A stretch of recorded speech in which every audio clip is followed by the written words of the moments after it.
E aí, pessoal, bom dia, tudo bem? Eu vou fazer uns vídeos para a gente continuar conversando aí, tentando se atualizar e crescer junto. E eu vou começar com um exemplo que eu sempre gosto de dar para a equipe, que mostra um pouco da importância da gente sempre buscar ser um profissional. Qual a diferença de um profissional para quem não é profissional, né? Quem não é profissional tem dificuldade diante de uma adversidade de conseguir se sair bem. A pessoa pode, que não é profissional, pode fazer coisas maravilhosas, mas ela vai gastar muito mais tempo, muito mais energia e um risco muito maior diante de uma circunstância qualquer dela não conseguir performar da forma mais esperada. Então, é nos detalhes que um profissional se mostra como profissional. Eu gosto sempre de usar um exemplo. Imaginemos aí que eu estou andando numa calçada junto com um jogador de futebol profissional. E aí a gente está andando e tem um campo do outro lado da rua e os meninos estão lá jogando futebol. Eles chutam a bola e gritam pra gente: "Ô tio, chuta a bola aí". Imagina, se eu, do jeito que a bola vem, se o profissional, se ela vem na direção do profissional que está andando do meu lado, ele, da maneira como ele olhar para a bola, ele pode estar de terno, pode estar de sapato, pode estar com a roupa que for de chinelo, da maneira como tiver, ele vai dar só um chute na bola e com certeza ela vai chegar na mão ali do, do pessoal que pediu, né, a bola do outro lado da rua no campo. Agora, se sou eu, posso estar com a melhor chuteira, com a maneira mais, enfim, com toda a indumentária necessária para jogar futebol, eu vou ter que pegar a bola na mão, eu vou ter que mirar, eu vou ter que me preparar de alguma forma ou outra para conseguir dar um chute que talvez, né, por sorte, caia próximo de alguém. Essa é a diferença de quem é profissional e quem não é profissional em determinada área. Quem é profissional, instintivamente, vamos chamar assim, né, por capacitação e não por dom necessariamente, mas por capacitação, por ter treinado, por ter se dedicado, ele vai conseguir reagir a determinada situação de forma a mostrar seu profissionalismo. E quem não é profissional precisa se esforçar, precisa pensar, precisa raciocinar. E por isso que eu vou interagir mais com vocês para a gente conseguir, dentro da nossa área de recuperação de crédito e de contencioso civil, a gente conseguir se profissionalizar cada vez mais. Bom, qual o tema que eu vou falar agora? Foi um tema que apareceu recentemente e eu queria compartilhar. É a respeito da diferença entre os tipos de garantia e a legitimação para o polo passivo ou para a participação dentro de um processo judicial. Eu vou compartilhar aqui. Deixa eu fazer isso. Ó, vamos lá. Então, imaginemos quais são os modelos tradicionais de garantia. Deixa eu fazer assim para ficar mais fácil. Espera aí. Vamos lá. Quais são os modelos tradicionais de garantia? Nós temos as garantias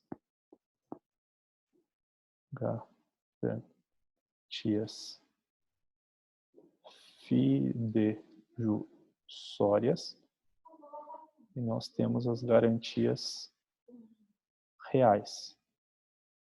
Opa. Reais. As garantias fidejussórias são aquelas garantias pessoais.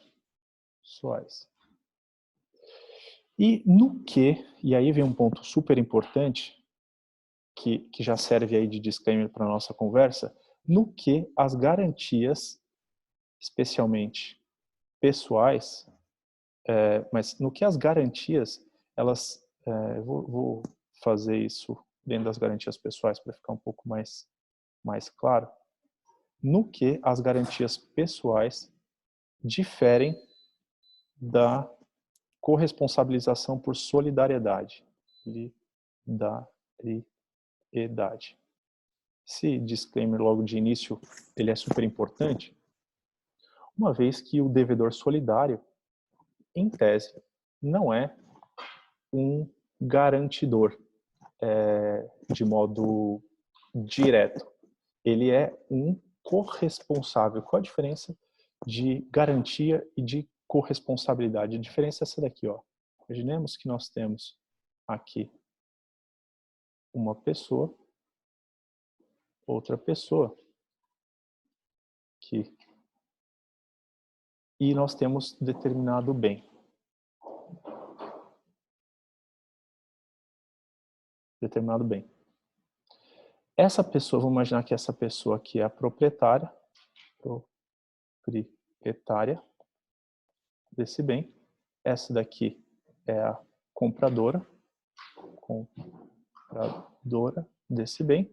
E imaginemos que por trás dessa compradora existe um terceiro garantidor. O terceiro garantidor, ele não tem relação direta com a obrigação em si, senão por meio da obrigação assumida pela compradora, que é a devedora principal. Essa compradora é a devedora principal.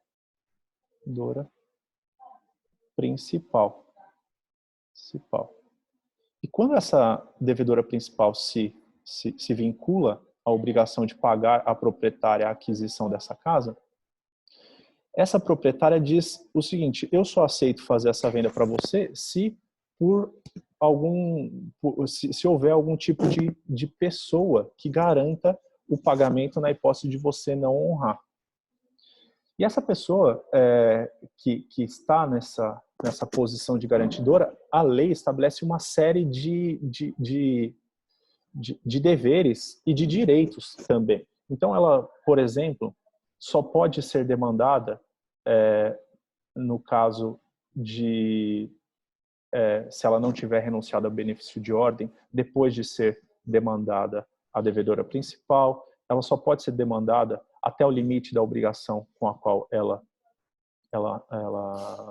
se vinculou. Ela só pode ser demandada na hipótese de essa garantia aí não ter desse bem não ter, desse inadimplemento não ter sido feito por culpa da própria proprietária. Enfim, uma série de hipóteses que dão ao garantidor, ao terceiro garantidor, o direito e o dever, portanto, por outro lado também, se essa devedora principal causar algum tipo de dano para além daquela obrigação principal, mas em razão desse vínculo jurídico da obrigação principal, esse garantidor também vai ser responsabilizado pelas perdas e danos. Então, imaginemos que essa casa, por alguma razão, ela foi desfeita e no retorno dessa casa para a compra dessa casa foi desfeita, e no retorno da compra dessa casa da devedora principal, da compradora, para o proprietário, imaginemos que essa casa estivesse deteriorada. Essa deterioração ela pode ser cobrada pelo proprietário, tanto da devedora principal quanto do garantidor, na hipótese da fiança aqui. Por que eu estou falando isso? Porque se essa pessoa, ao invés de ser garantidora, ela fosse apenas uma devedora solidária, se ela não fosse uma garantidora, uma terceira garantidora, ou seja, se ela fosse uma terceira, ela não estaria aqui nesse polo da obrigação. Onde que ela estaria? Ela estaria ao lado da compradora principal, e ele seria também um comprador principal. A solidariedade, ela presume esse ladeamento por parte do devedor principal em relação ao devedor solidário em relação ao devedor principal, de modo que eles são corresponsáveis solidariamente em relação a essa obrigação da casa que foi comprada, mas, por outro lado, em relação às perdas e danos, só responde o culpado. Inclusive, deixa eu pegar aqui o artigo do Código que diz isso. Código Civil. Código Civil. Culpado. Ó. Ó. Aqui, ó, artigo 280 do Código Civil. Artigo 280 do Código Civil diz o seguinte: todos os devedores respondem pelos juros da mora, ainda que a ação tenha sido proposta somente contra um, mas o culpado responde aos outros pela... Perdão, estou lendo errado. É o 279, mal aí. Deixa eu apagar isso para não ficar errado. É 279. Vamos lá. 279 do Código Civil, que diz o seguinte: impossibilitando-se a prestação por culpa de um dos devedores solidários, subsiste para todos os outros o encargo de pagar o equivalente. Então, insubsistindo ou impossibilitando-se a obrigação, que é o pagamento da casa, subsiste para todos os outros o encargo de pagar o equivalente a essa obrigação, de modo integral. Mas, pelas perdas e danos, só responde o culpado. Então, se nessa deterioração o culpado, quem tiver deteriorado, for esse carinha aqui, esse devedor solidário não tem nada com isso. Se esse aqui entrou lá, destruiu, sabe? Se ele estava com a posse direta, e ele que detonou tudo, e ele que quebrou, e ele que fez tudo, por esse artigo 279, pelas perdas e danos só vai responder o culpado pelo ato ilícito em si. Quem não participou e só ladeava a obrigação principal não tem responsabilidade pelas perdas e danos, que na verdade são um excesso de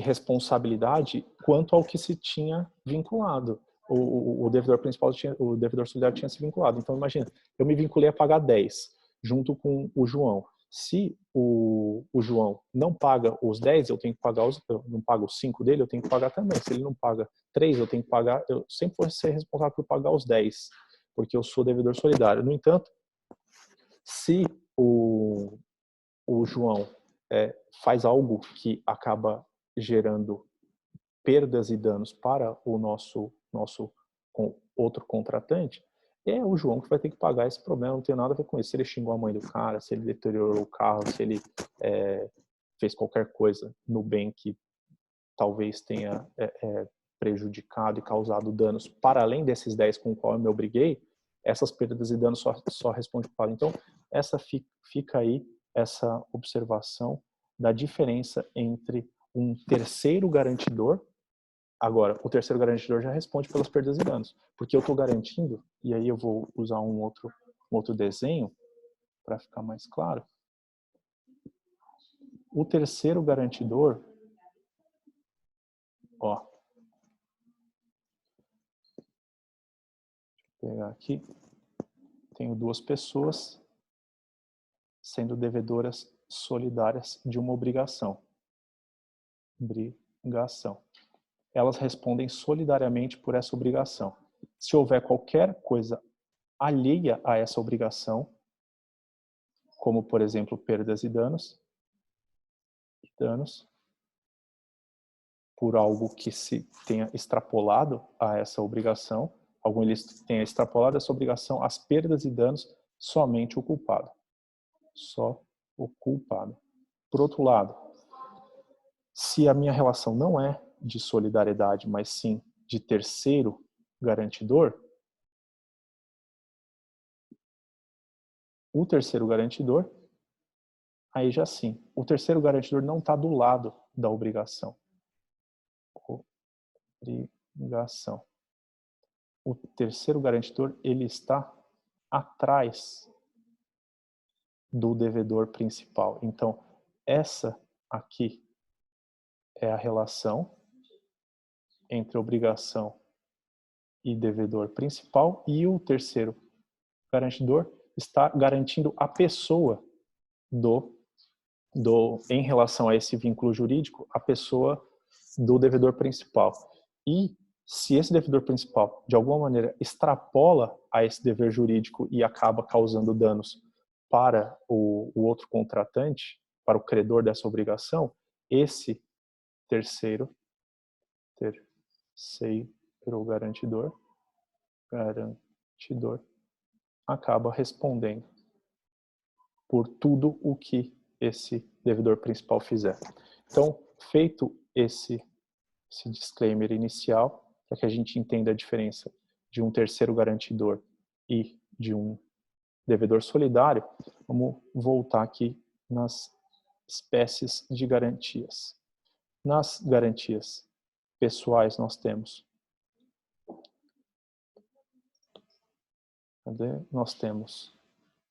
a fiança,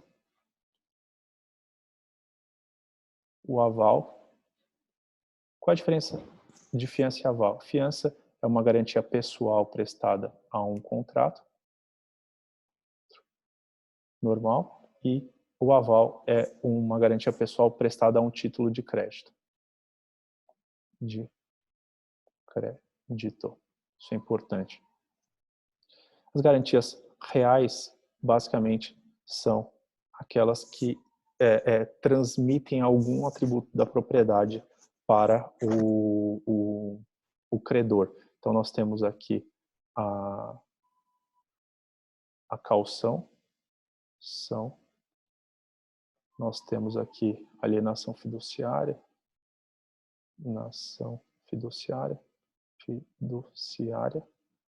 nós temos aqui a hipoteca, nós temos aqui a anticrese,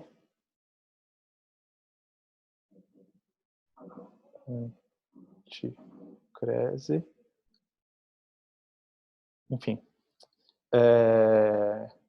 E no que isso interessa para nós em relação à legitimação passiva dentro de um processo judicial? Veja bem, se o terceiro garantidor, ou seja, e nós temos aqui também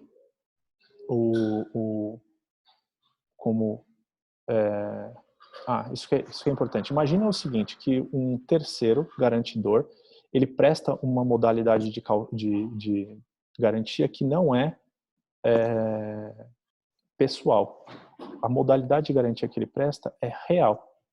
Então, o João, vamos pegar aqui, voltar no nosso exemplozinho, ele faz um negócio, pega um dinheiro emprestado do banco, e quem garante isso daqui é o José.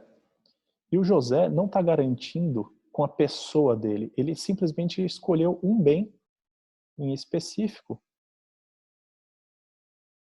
e deu em garantia. Ou seja, ele é um terceiro garantidor hipotecário. Ele só responde no limite da hipoteca que ele deu, no limite do imóvel hipotecado que ele deu. Se aquele imóvel hipotecado não for suficiente para a pessoa dele não vai perder outros bens.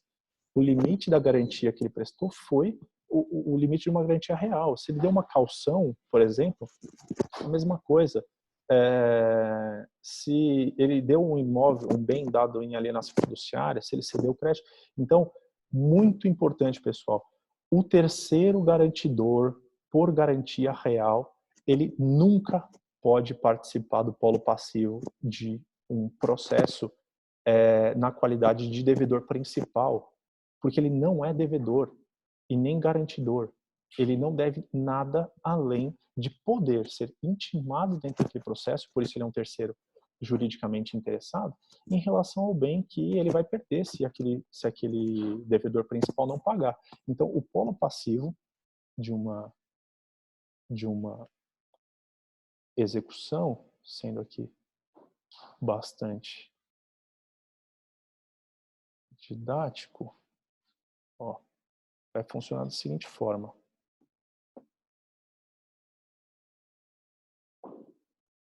Vamos lá. O polo passivo aliás, o polo ativo polo ativo é o credor, o polo passivo é o devedor principal,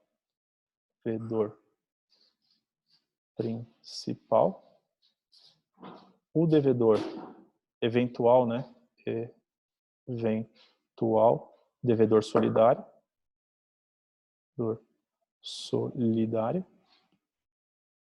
e como terceiro, não no polo passivo, como terceiro interessado,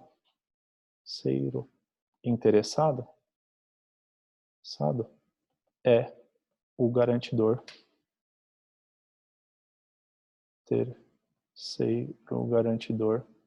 garantidor por garantia real. Por quê? Se ele fosse um terceiro garantidor por garantia pessoal, aí ele já seria ou devedor solidário, eu falei eventual devedor solidário, ou fiador, ou avalista. Esqueci de falar do fiador e do avalista aqui no polo passivo, porque eles integram o polo passivo. Então, se o terceiro garantidor for por garantia real, ele necessariamente não pode participar do polo passivo direto.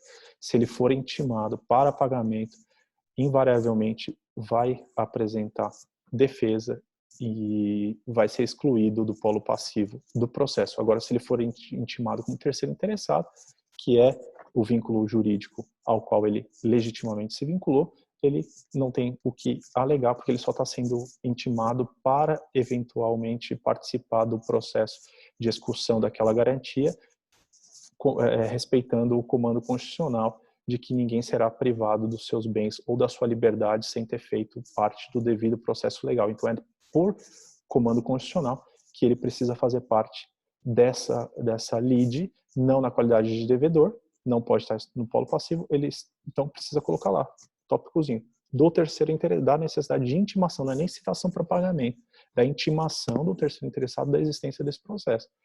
Então, enfim, esse é o cuidado que a gente precisa ter para tocar corretamente um processo, e é sempre importante dar uma estudadinha aí nas hipóteses de obrigação solidária e de relação de garantia que estão no Código Civil. Recomendo que leiam a letra da lei para que vocês entendam com um pouco mais de falar, mas Hernani, e se o devedor, o fiador é também devedor solidário? Pô, se ele é devedor solidário também, ele é. E se o terceiro garantidor, ele prestou solidariedade, então ele já deixa de ser terceiro garantidor, ele já passa a ser corresponsável pela obrigação principal. Então, imaginemos aqui, nesse exemplo, o João, ele é devedor solidário e ele deu um imóvel. Então, não é mais um terceiro garantidor que está dando imóvel ao próprio devedor, porque, lembrando que a solidariedade faz com que ele se vincule. E o fiador que deu o imóvel, ele é um terceiro garantidor por fiança que também prestou uma garantia, além da fiança, uma garantia adicional, uma garantia real. Entende? Então, o fato de existir mais de um vínculo entre o terceiro garantidor e o devedor principal, seja por fiança, ou por aval, ou por solidariedade, não exclui a possibilidade dele fazer isso. O que a gente não pode é, quando só existe o vínculo de terceiro garantidor, a gente inclui no polo passivo. Vamos repetir, se ele é um terceiro garantidor, se no contrato, de maneira técnica, está escrito lá, terceiro garantidor, e você lendo as cláusulas, você percebe que ele se vincula solidariamente, então ele não é mais um terceiro, muito embora no contrato talvez de forma técnica esteja escrito isso. Ele é um devedor principal.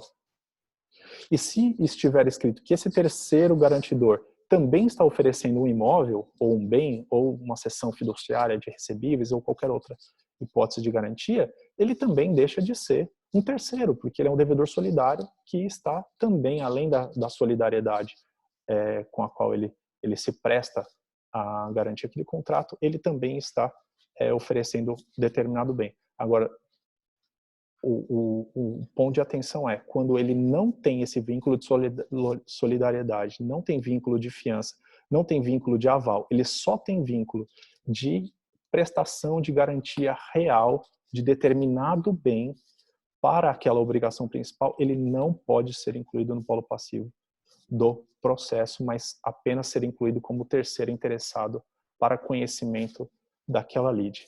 Beleza? Fechou? Então, não vamos errar mais isso e qualquer coisa só chamar aí. Um abração.